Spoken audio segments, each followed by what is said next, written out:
No journalist wants to be called biased, but when is it okay to take a stand and take a side? That's what we'll explore in this next report. Acclaimed journalists like Christian Amanpour and Anderson Cooper have reported from many hotspots on a variety of issues. And sometimes, it seems like they found it hard to keep their observer's position. Amanpour was criticized by many colleagues from the New York Times after expressing her opinion on Yugoslavian war live on CNN in 1996. The constant flip-flops of your administration on the issue of Bosnia sets a very dangerous precedent.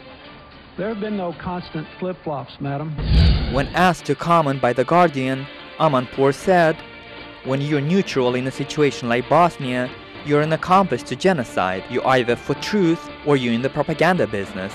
I do actually think that when journalists do their duty and tell the story and report the truth, that it does eventually make a difference. "You're free now, don't be afraid anymore," he says to this young boy so savagely injured. Here on these faces, these broken bodies, hard evidence of the previous day's Serb onslaught on Srebrenica. Anderson Cooper, reporting on Katrina disaster in 2005, seemed to have lost his patience when he took on Louisiana Senator Mary Landrieu. Thanks Senator Frist and Senator Reid for their extraordinary efforts, Anderson. And seeing dead bodies in the streets here in Mississippi, and to listen to politicians thanking each other and complimenting each other, you know, I got to tell you, there are a lot of people here who are very upset and very angry and very frustrated. Do you get the anger that is out here?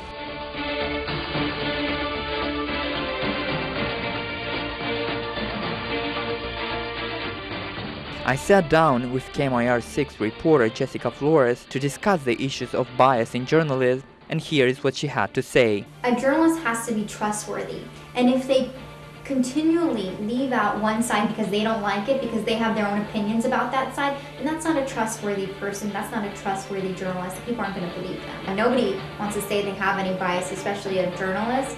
But I would say is the trickier thing in journalism is remaining objective.